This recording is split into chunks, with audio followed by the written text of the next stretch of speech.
On sait enfin pourquoi le Nigeria joue à ce niveau catastrophique sur la scène internationale. Est-ce l'ultime lueur d'espoir du match le plus à sens unique du Bulldog jusqu'ici? Attention spoiler. Dans le flashback du chapitre 323, sûrement le plus utile jusque-là, on découvre l'horrible vérité. Onazi a sacrifié son ego. Celui qui fait la différence entre un joueur libre et un joueur prisonnier de son amitié. Bon, je vais pas faire le surpris. Ça fait un moment que je vous dis que son ego originel, c'était celui quand il était enfant.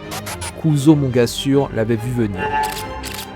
Il avait proposé un second attaquant, mais Onazi a refusé. C'est soit on graille en famille, soit il n'y a personne qui graille, qu'il a dit. Résultat, l'équipe a stagné et Mahoraga les a décryptés après 5 minutes de jeu. Il a fallu Izagi Yoichi, encore lui, pour les sortir du Genjutsu. Ce n'est pas parce qu'ils ont kiffé le dernier film de Chainsaw Man qu'ils vont valider leur futur date. En gros, leur rêve n'était plus de gagner la Coupe du Monde, mais juste de rester ensemble. Et forcément ça fait penser à un ancien duo, n'est-ce pas? Je répète, Kuzo savait, sa passe pour Onazi c'est une passe full ego, le genre de passe D qu'on connaît bien dans Bulldog, n'est-ce pas? 5 putains de minutes restantes, la fenêtre parfaite pour un but mémorable, mais cet espoir est aussi fragile que ma régularité sur les vidéos.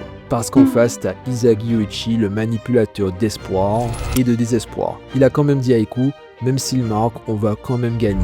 Ego passe en 5-4-1 pour sécuriser le score. Izagi veut prendre des risques. Est-ce que tu sens venir la tension? Le Japon se relâche un peu, j'ai l'impression. Bashira et Ryo ratent leur combinaison. Karasu se fait surprendre. Et Kuzo perce seul vers Onazi. Supplément, il encaisse une charge de Raishi. Et puis tu as tout ce build-up. Big bonus 777, lueur d'espoir, la couleur du top 36 et cette foutue chaîne en or. C'est le moment de savoir si c'est de l'or ou du plaqué.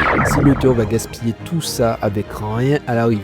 Je refuse de croire qu'après tout ce que Kuzo a vu, analysé, préparé, encaissé, il n'y a rien au bout. Maintenant qu'il s'est éveillé face au Yuri, Ness ou Reo, j'attends de voir jusqu'où Onazi peut aller derrière. Maintenant, on doit avoir son monologue interne et son propre point de vue. Est-ce que sa curiosité envers lui-même va nous surprendre? Le Nigeria va-t-il marquer? Ou tout ça n'est qu'un prétexte pour un Izagi dernier défenseur, contre-attaque avec Corona, supplément tout gain revisité, pour sceller le match? J'en sais foutrement rien, mais j'espère qu'ils auront au moins droit à leur dernière étincelle avant la suite.